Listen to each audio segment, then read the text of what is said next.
আজকে আমি তোমাদের সিনা নামক হোমিওপ্যাথি ওষুধ দিয়ে কিছু সংক্ষিপ্তভাবে আলোচনা করব। যদিও অনেকে ঘরে রাখে এই সিনা, সদা সর্বদা বাচ্চারা একটু কাঁদলা করলে, পেটের গোলযোগ হলে, কৃমি হলে সিনা খাওয়ায়,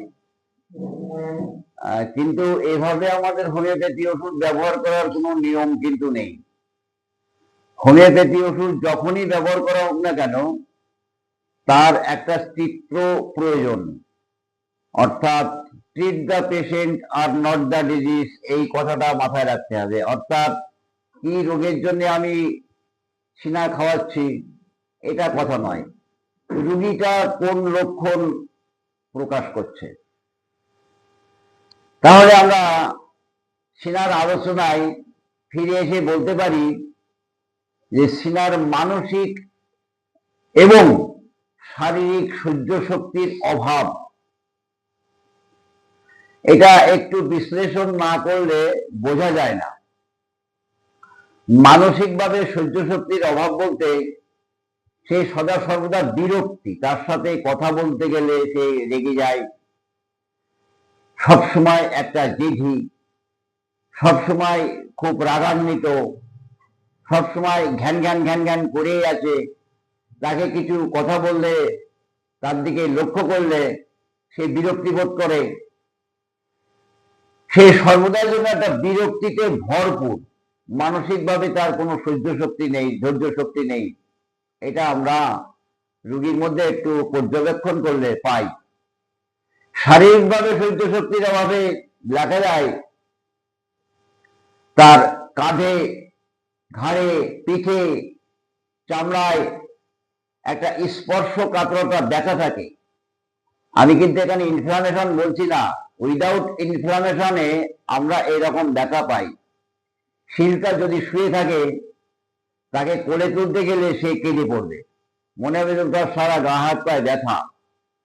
কিন্তু এই ব্যথা সত্ত্বেও সে কিন্তু কোলে উঠে ঘুরে বেড়াতে খুব ভালোবাসে। সিনার রোগী কোলে উঠে বেড়াতে খুব ভালোবাসে। সে কি চায়, বাচ্চাটা কি চাচ্ছে, সে নিজেই জানে না। এটা দিলে বিরক্তিবোধ, ওটা দিলে বিরক্তিবোধ, সেটা দিলে বিরক্তিবোধ। সে যে কি চায়, কোন দ্রব্য চায় না কি চায়, সেটা বুঝে করা খুব কষ্টকর হয়। তবে একটা জিনিস চায়, সেটা হচ্ছে কোলে উঠে ঘুরে বেড়ানো। গা হাত পা ব্যথা হলেও সঞ্চালনে, অর্থাৎ কোলে উঠে ঘুরে বেড়াতে কিন্তু সে একটু পছন্দ করে। এটা আমরা সিনার রোগীর মধ্যে যথেষ্টভাবে লক্ষ্য করি।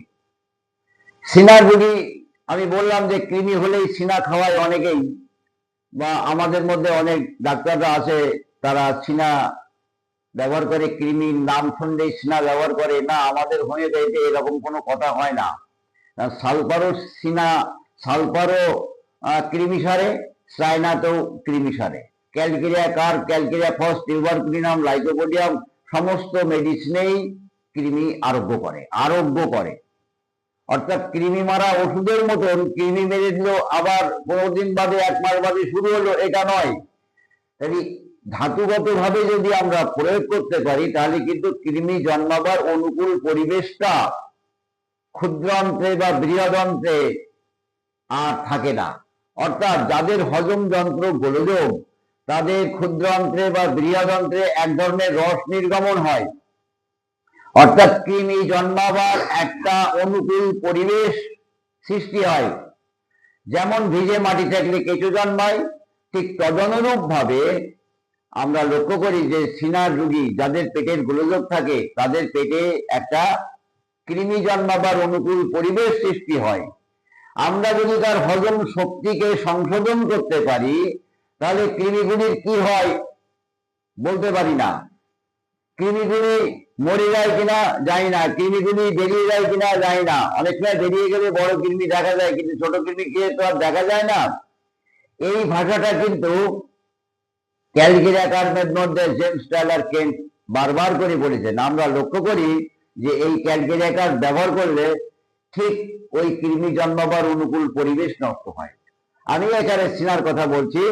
সিনা রোগীর দেখা যায় মস্তিষ্ক থেকে বার্তা আসে না, তাই তার হজম যন্ত্র ভালো কাজ করে না, এবং সেই রোগীর ক্ষেত্রে আমরা দেখি একটা কৃমি জন্মায়, অর্থাৎ তার হজম যন্ত্রের গোলযোগ থাকে, তার পাতলা পায়খানা হয়, পেটে ব্যথা করে, খাবার পরে খালি পেটে যখন তখন পেটে ব্যথা করে, এবং পেটে ব্যথার সাথে তার ক্রুদ্ধভাবে কান্না থাকে, খিটখিটে ভাব থাকে। আমরা দুর্গন্ধ মলত্যাগ লক্ষ্য করতে পারি, আম সংযুক্ত মলত্যাগ লক্ষ্য করতে পারি, এবং রক্ত সংযুক্ত মলত্যাগও আমরা অনেক সময় লক্ষ্য করতে পারি। তাহলে আমরা এই যে পেটের গোলযোগ সত্ত্বেও আমরা লক্ষ্য করি কি সে প্রচন্ড ক্ষুধায় কাতর, অর্থাৎ এক কথায় বলা হয় রাক্ষসে ক্ষুধা। এই খেলো, এই খেলো, এই খেলো, এই খেলো, খাবার দেখলেই যেন একটা আগ্রহের দৃষ্টিতে তাকিয়ে থাকে, যদি আমাকে দেয়, যদি আমাকে দেয়, আমি যদি খেতে পারতাম, এইরকম আগ্রহের দৃষ্টিতে তাকিয়ে থাকে। হয়তো কিছুক্ষণ আগে সে খেলো, আবার খেতে চায়। এর বদহজমের কারণে, এর হজম শক্তির গোলযোগের কারণে আমরা লক্ষ্য করি খাওয়ার পরে অনেক সময় বমি করে, এবং বমি করার পরে সে আবার তাকে দিলে আবার খায়। আমরা এই অদ্ভুত লক্ষণগুলি কিন্তু আমরা সদা সর্বদাই লক্ষ্য করতে পারি। আমি বলেছিলাম যে মানসিক স্পর্শকাতরতা সম্পর্কে যেমন আমি বলছি তেমন বলছি, শারীরিক স্পর্শকাতর সিনার রোগীকে মাথা আঁচড়ানো যায় না, তখন মাথায় চিরুনি দিলেই সে রেগে যায়, কান্না করে। এটা একটা বিশেষ লক্ষণ আমরা উপলব্ধি করেছি। অনেক রোগীর ক্ষেত্রে এই লক্ষণটা আমরা পাই। অনেক ক্ষেত্রে দেখা যায় একটা টেরা দৃষ্টি, বাচ্চারা টেরা হয়ে তাকাচ্ছে, পেটে কৃমির অবস্থান আছে, পেটে কৃমি আছে, তার সাথে একটা টেরা দৃষ্টি এসে গেছে। আমরা যদি এই ধরনের রোগীদেরকে তার মানসিক লক্ষণ এবং শারীরিক স্পর্শকাতরতা বা মানসিক সহ্য শক্তির অভাব ভালো করে নির্বাচন করতে পারি, তাহলে কিন্তু টেরা দৃষ্টি সেরে যায়। একটা অদ্ভুত লক্ষণ, পেটের রোগে ভুগলে মানুষের জিহ্বাটা ময়লা হয়, সাদা হয়, ব্রাউন কালার হয়, কিন্তু সিনার রোগী পেটের রোগে ভুগলেও তার জিহ্বাটা সাধারণত পরিষ্কার থাকে। এবং দেখা যায় সিনার রোগীরা সাধারণত আঙুল দিয়ে নাক খোটে, ক্রমাগত নাক রগড়ায়, এইরকম করে করে আঙুল দিয়ে দিয়ে নাক খোটে, আঙুল এরকম করে রগড়ায়। শিশু যদি মায়ের কোলে থাকে, শিশু যদি শুয়ে থাকে, তাহলে দেখা যায় মায়ের কোলে কাঁধের উপরে সে তার মুখটা ঘষছে, বা বালিশের উপরে শুয়ে থেকে উপর করে নাকটা ঘষছে।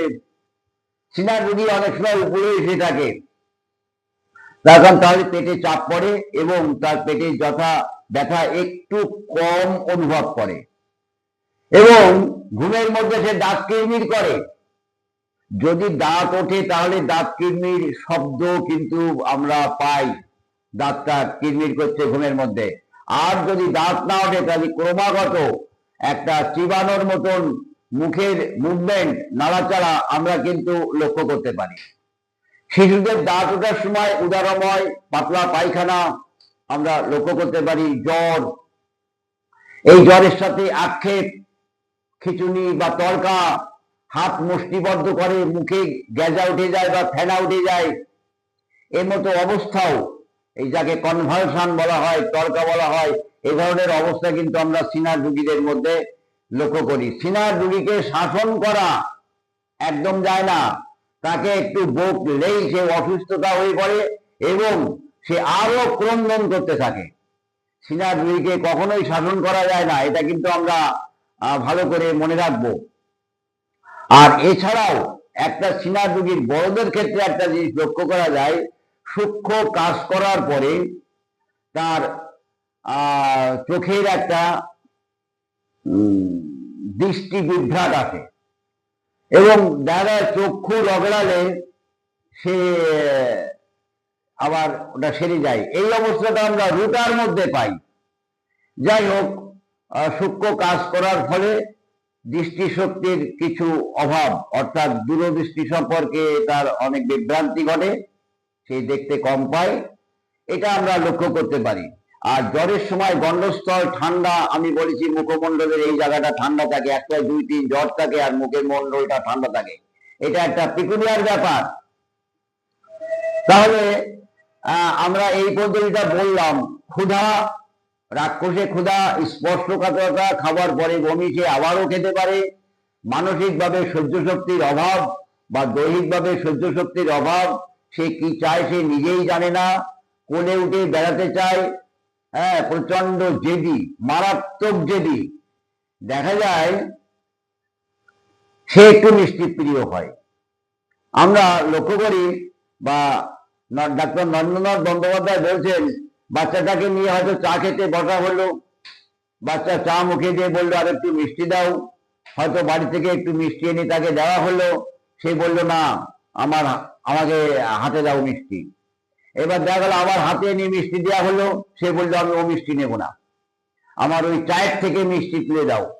এই এক্সাম্পলটা দেওয়া হচ্ছে সে কেমন জেদি বর্ণনা করার জন্য। দেখা গেল তো কলাটা ছুঁড়ে তাকে খেতে দেওয়া হলো, হয়তো সে এবার জেদ দ্বারা শুরু করলো, কলা ছুঁড়লে কেন, কলা বুঝিয়ে দাও, বুঝানো কলা খাবো। এইরকম ভাবে সে প্রচন্ড জেদ বা বাহানা করে, সে কি চায় সে নিজেই জানে না। মস্তিষ্ক থেকে বার্তা আসে না, হজম শক্তির গোলযোগ হয়, স্পর্শকাতরতার জন্য মাথার চুল আঁচড়ানো যায় না, রাক্ষসে ক্ষুধা, সে মিষ্টি প্রিয়। এই জিনিসগুলি কিন্তু আমাদের খেয়াল করতে হবে। এবং সে কোলে উঠে বেড়াতে চায়, সে আদর পছন্দ করে না, তাকে শাসন করলে বা তাকে একটু বকলে অনেক সময় তার খিচুনি, ফিট, তড়কা এ পর্যন্ত আসতে দেখা যায়। সিনার প্রস্রাব অনেক সময় সাদা চুনের গোলার মতো হয়, অর্থাৎ তার রোগ হয়েছে কি এটা কিন্তু বড় কথা নয়, দেখা গেল তার উদাহরণ হয়, তার তড়কা বা সাদা প্রস্রাব, এটা কথা নয়। কথা হচ্ছে রুগীটা কিসের, সে যে লক্ষণ প্রকাশ করছে সেই লক্ষণগুলি কিসের।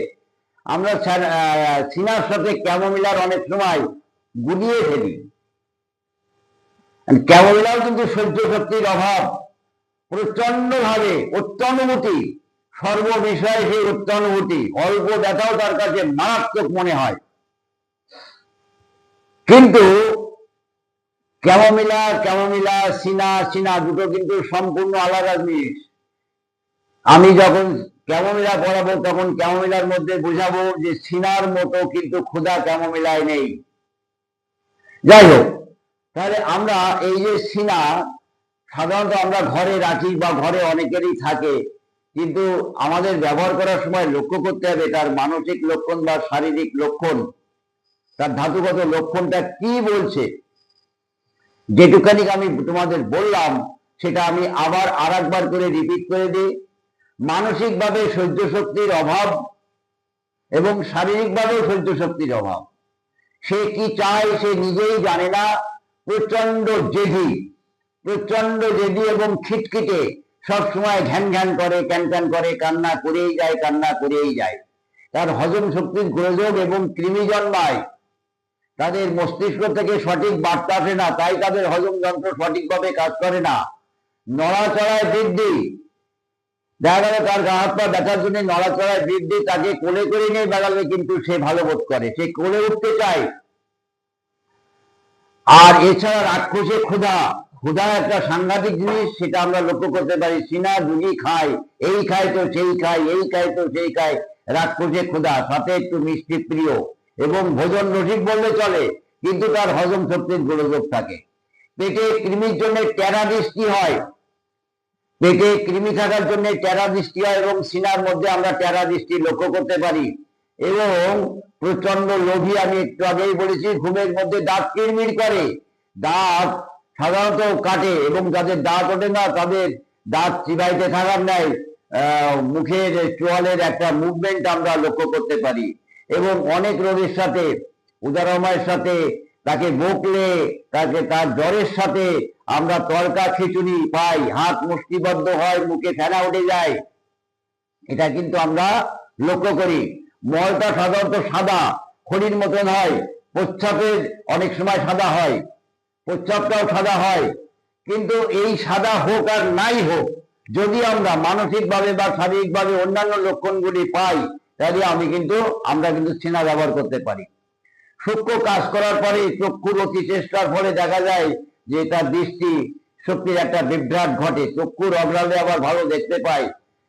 এবং সিনার রোগীর যে অদ্ভুত লক্ষণ, গণ্ডস্থল ঠান্ডা থাকে।